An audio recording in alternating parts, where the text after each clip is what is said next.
And it's Monday. We are here on the Morning Pit. You've got your morning shower, you've got your morning shave, and we've got your Morning Pit right here on youtube.com/Panther-Lair.com. Pitt is in the off week, fresh off a 16-point victory over Virginia Tech at Acrisure Stadium on Saturday. When you're going to have a week off, when you're going to have extra time, when you're going to go 2 weeks without playing a game, it's always best to enter that stretch coming off of victory because you're going to have good vibes for 2 weeks, as opposed to when you go off a loss and then you're facing all kinds of questions and things you have to answer and deal with and face and confront and have to think about for 2 weeks, and that's never any fun. That's not to say that this Pitt football team is not dealing with questions right now and trying to figure things out. They certainly have plenty of things to try to solve over the next 2 weeks, but at the very least, they're going in coming off a win.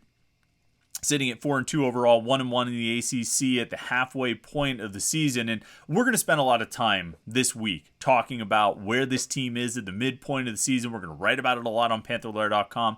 We're going to talk about it a lot here on the Morning Pit and on the live stream on Wednesday night on youtube.com/Panther-Lair.com. We're going to be, like I said, we're going to spend a lot of time this week breaking down where this team is, what they've done well, and where they need to improve. And I can probably guess that you already know most of the answers to that as it is, but we're going to try and dig deep into it, find numbers, and try to really draw some real conclusions about where this team is, particularly the offense. I think the offense is the biggest question mark right now.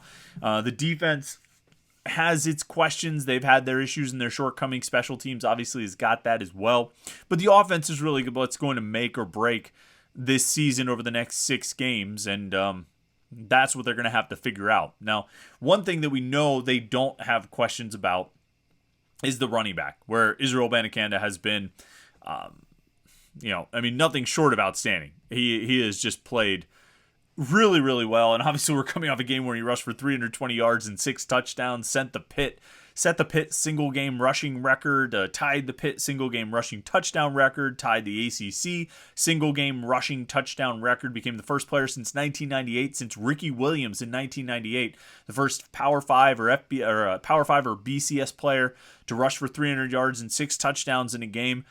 It was an unbelievable performance, an outstanding performance by Israel Abanikanda, really capping a first half of the season that saw him, legitimately play like the best running back in the country. 830 rushing yards, 12 rushing touchdowns, 13 total touchdowns, and just dynamite performances all over the place. Highlight reel runs, showing, particularly in this Virginia Tech game, what can happen if he just gets a little bit of space to operate. You give him a little bit of a crease, and he can really go. And he showed that, and I think the rest of the country saw it too. You can ignore a lot of what happens around the world of college football. If you're really just sort of focused on the top 10 teams and the SEC, or the top 10 teams and your favorite team, you can miss a lot of outstanding individual performances.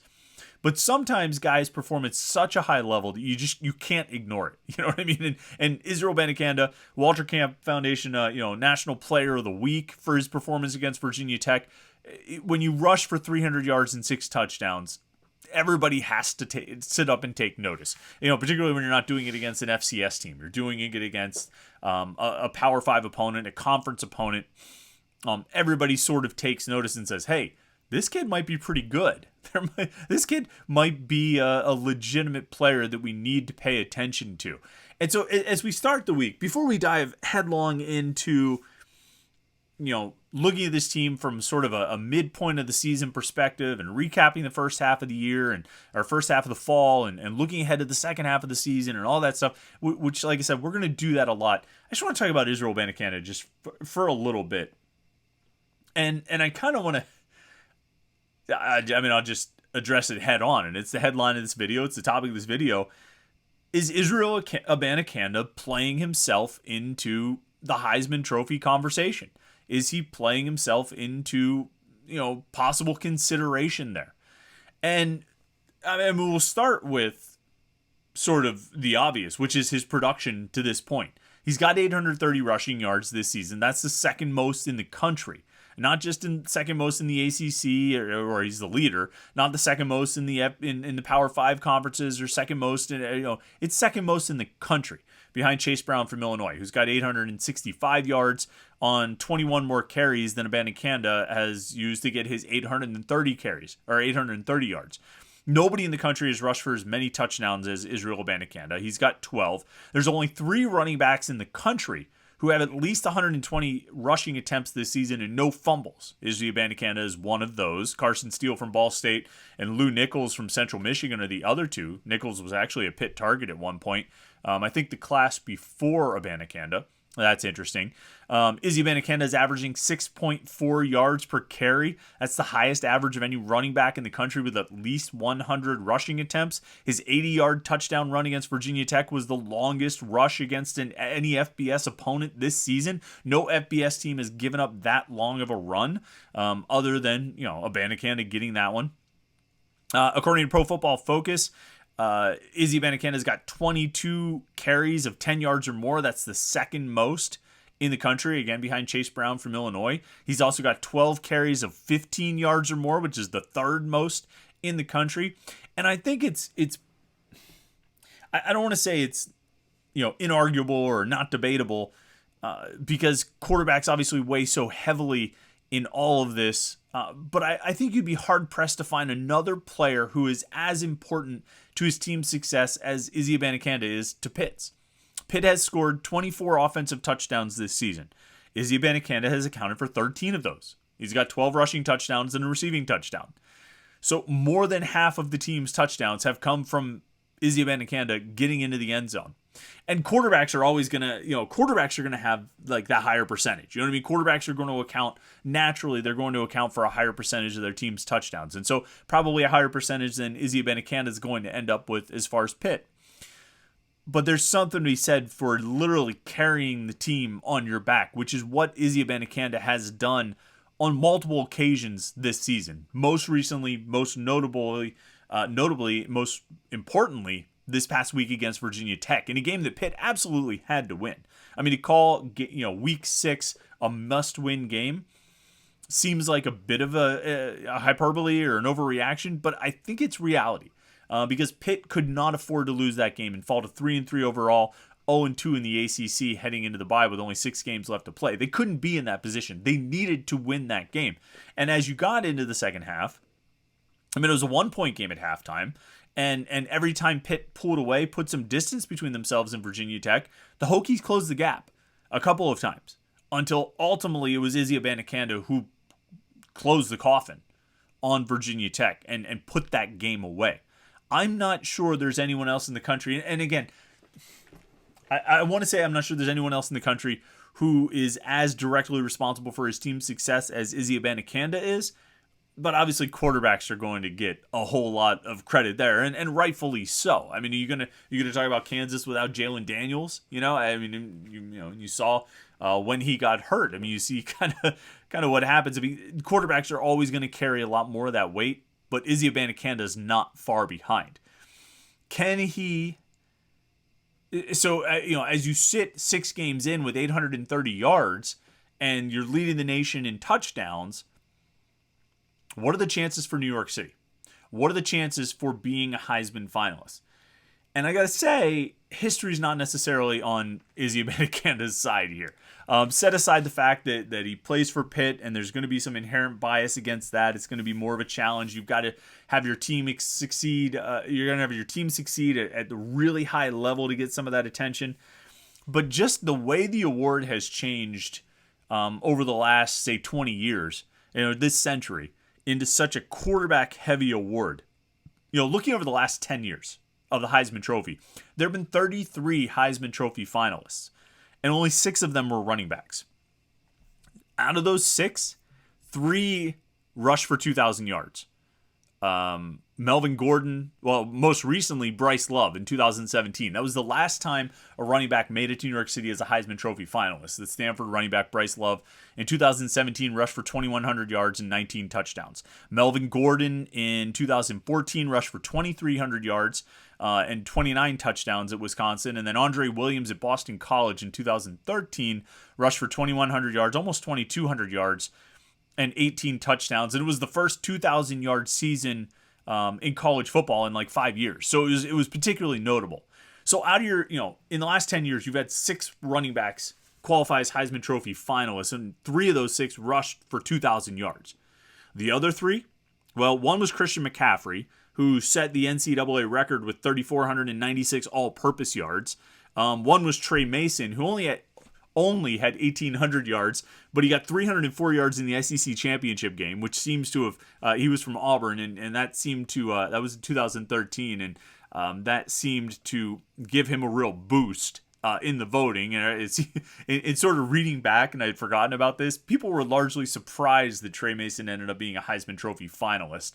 And then the sixth running back, the other running back who made it to New York City as a Heisman Trophy finalist was 2015, Derrick Henry from Alabama, rushed for 1,986 yards, 23 touchdowns, and ended up winning. And he was the last running back to win the Heisman Trophy. So you've got some history working against Izzy Abanikanda here. Only 6 finalists in the past 10 years, none since 2017, so none in the last 5, right? Or I guess the last 4.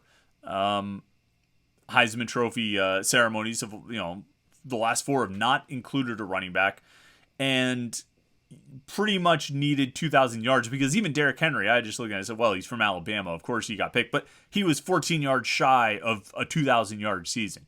You really need to push. I mean, that seems like a plateau to shoot for, or a bar to reach, or however you want to call it. Izzy Abanikanda with 830 yards through 6 games, not necessarily on pace to reach 2,000 yards. Now, he didn't do a whole lot against West Virginia. He only played 1/2 against Georgia Tech. That's going to impact his stats. Maybe he's, if you look at how much he actually played, maybe he's capable of projecting out to a pace of 2,000 yards.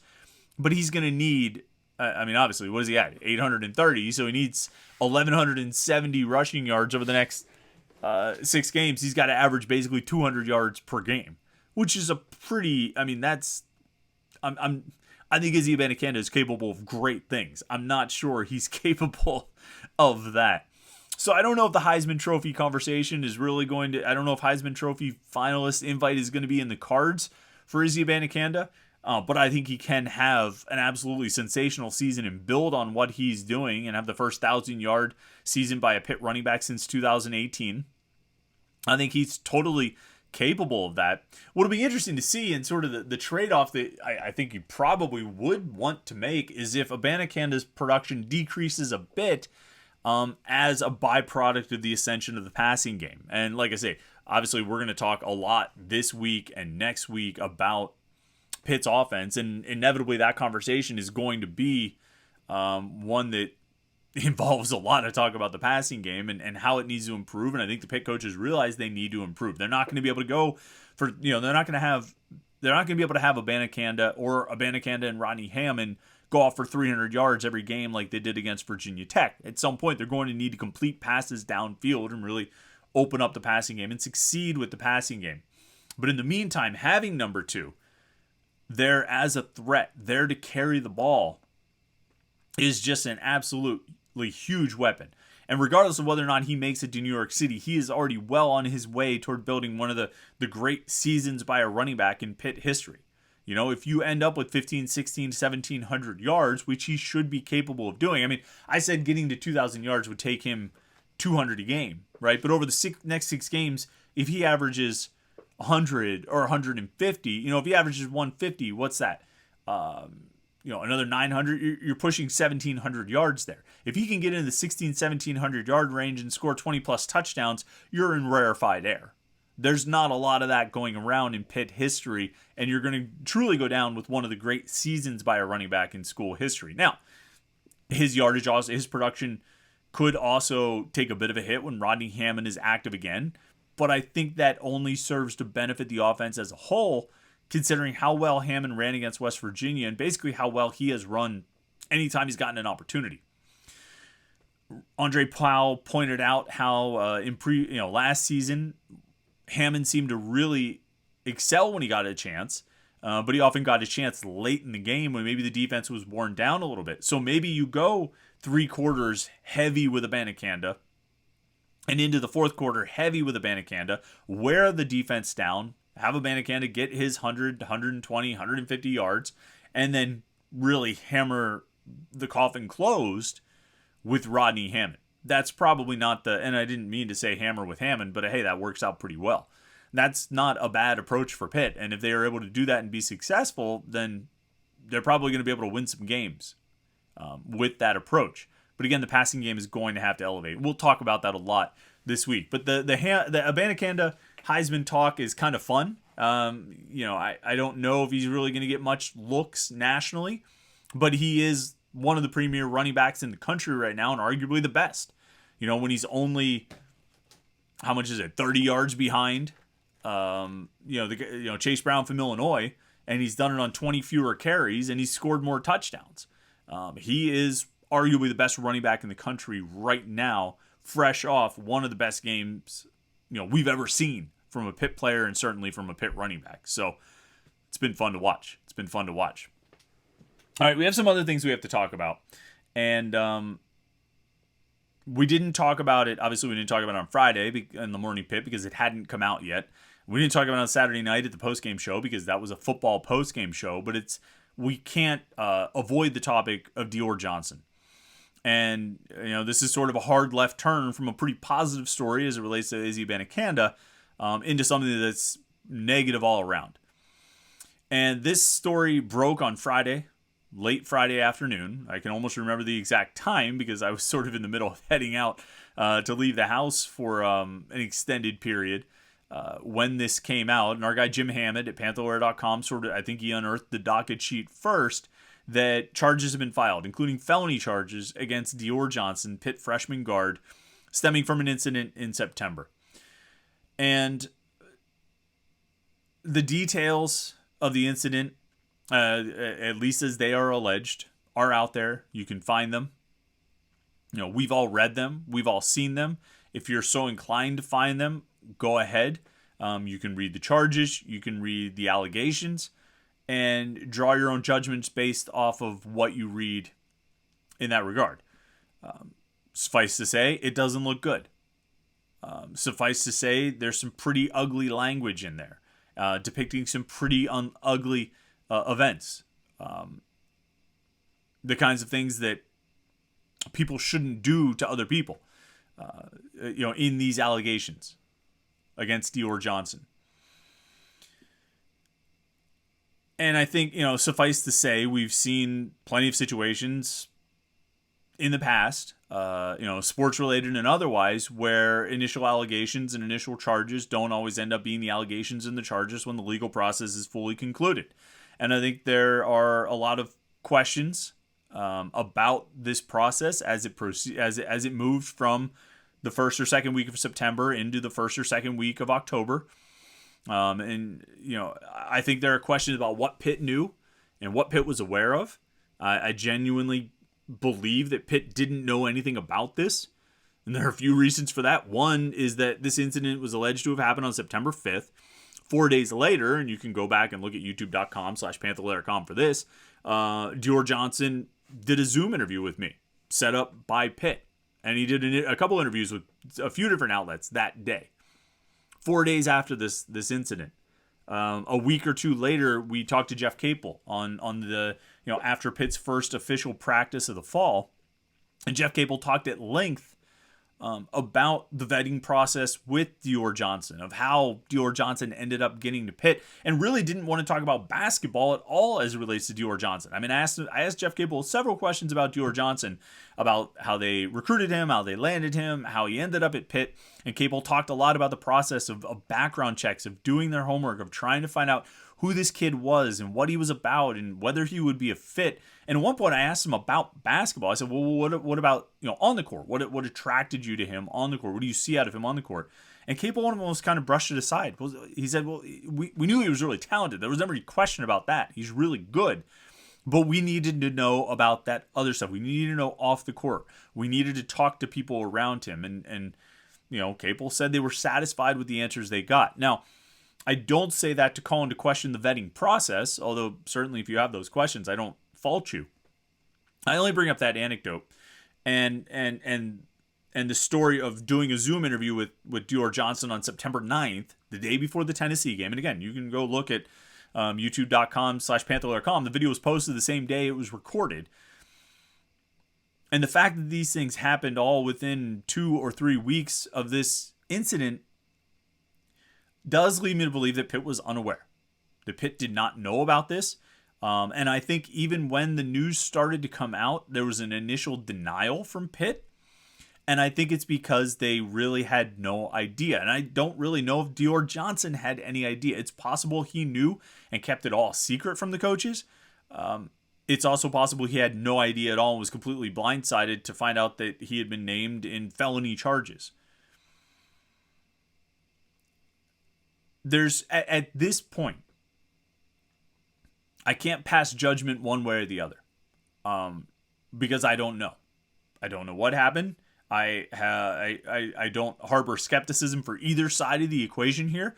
I have immediate skepticism of Dior Johnson. I don't have immediate skepticism of the woman, I guess not named, but the woman who filed this complaint and ended up leading to these charges. I truly do sit back and say, okay, well, let's see what happens. Let's see what an investigation turns out. The thing that was more interesting to me was what Pitt knew, when they knew it, how they found out, those sides of things. Particularly because I was one of the people who, when this report was sort of unearthed, reached out to Pitt and said, hey, is this the same Dior Johnson? Because this looks bad. And the initial word was, no, that's not him. I'm standing right next to him.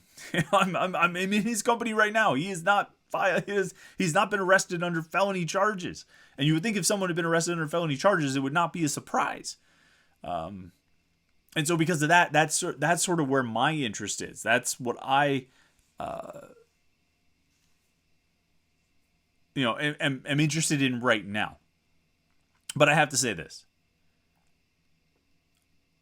Regardless of the details, okay? Regardless of the ultimate resolution of different situations, this is the third year in a row that a Pitt basketball player has had some form of felony charges. Now, ultimately, those charges have been dropped. These charges have faded, have fallen into lesser charges or been dismissed. These situations have all been resolved. But to be in the situation, to put yourself in the situation where something like this could even unfold, calls into question. I think fairly calls into question your commitment to and dedication to and focus on what you're here to do, and what you're hoping to achieve. And John Hughley, it was his freshman year, and I think he learned a lot from that. I think he's been a different player and a different person, and I should say person first. I think he's been a different person. I think he's been a different teammate. I think he's been a different, member of this program since coming back to the team following his, what ended up being, effectively a suspension through the rest of the season after he got arrested.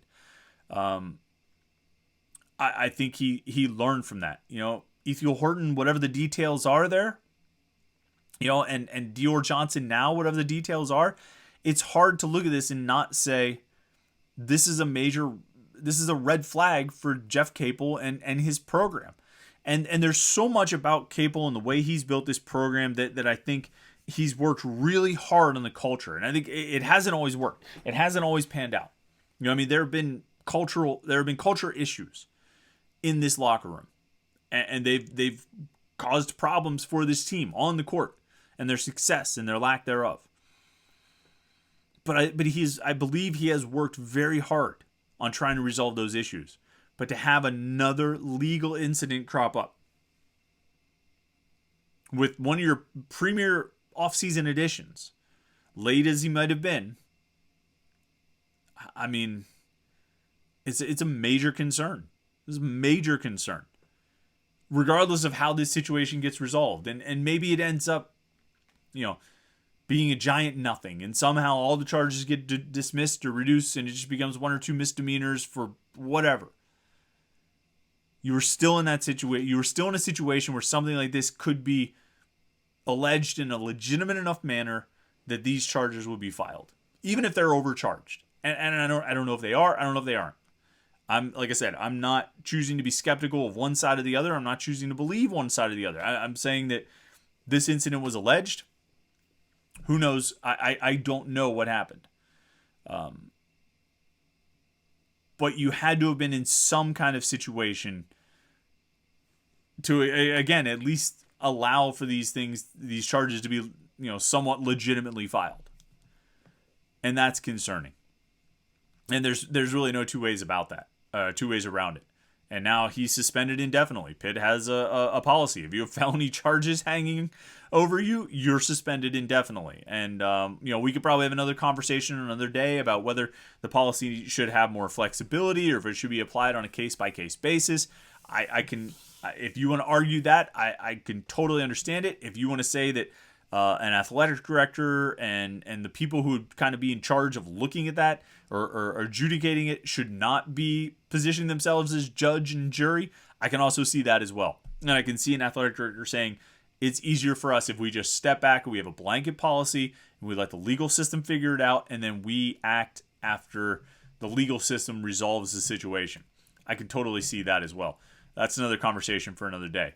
But it's not good news. And somebody at Pitt was like, we still have a lot of good things going with this program right now. And sure, Nellie Cummings, John Hughley, that's great. Dior Johnson was a big part of it, and just as much, beyond the on-court impact, it's just another red flag on a program that seemed to has amassed quite a few over the years, heading into an absolutely crucial season for Jeff Capel. All right, final thing I wanted to talk about. It's Monday, and obviously this is not a Steelers podcast. This is a Pitt podcast. This is a Pitt morning show. It's the Morning Pitt. It's not Morning Steelers. I leave that to the professionals who are far more well-versed in the Pittsburgh Steelers than I am. But it's a Pitt show.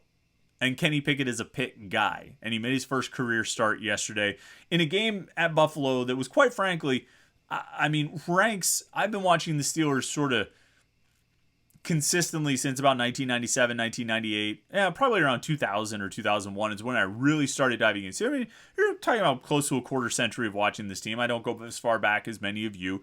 Go back solid 20, 25 years, somewhere around there. And that game against Buffalo yesterday has to rank as one of the, top ass kickings I've ever seen the Pittsburgh Steelers take in a single game. Yeah, I mean, that was, up and down, top to bottom, front to back, start to finish, just an absolute ass kicking. And I apologize if you have kids in the car, but they should know that that's what happened to the Pittsburgh Steelers yesterday. Kenny Pickett made his first career start. And I have to say, and maybe this is, blue and gold glasses. This is just an unavoidable instinct to cheer for Kenny. But I thought he looked pretty good. He threw for, I had his stats up here, and of course I closed that page because I was looking at George Pickens' target numbers for good reason. Pickett goes 34 of 52 for 327 yards, no touchdowns, one interception. The interception was bad. I don't think there's any question about it. And a rookie quarterback, no matter who you are, you're going to throw some bad interceptions.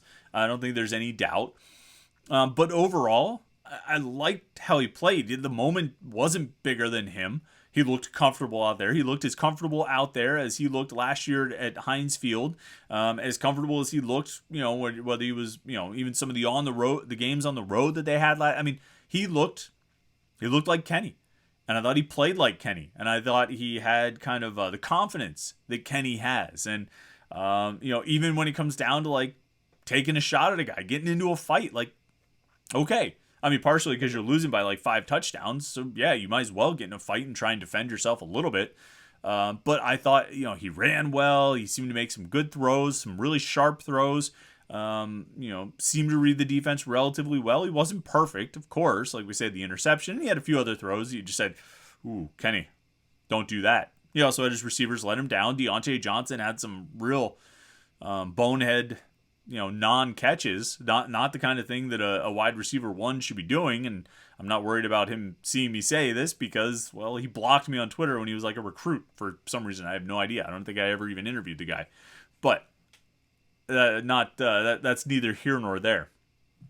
I thought Kenny played really well. And this season seems to be an absolute dumpster fire for that team. I don't know if it's going to get better. They played arguably the best team in the NFL, or one of the best teams in the NFL, with one of the best quarterbacks in the NFL. So it's going to be a real challenge. Not every week's going to be a challenge quite like that. But this is going to be a long season.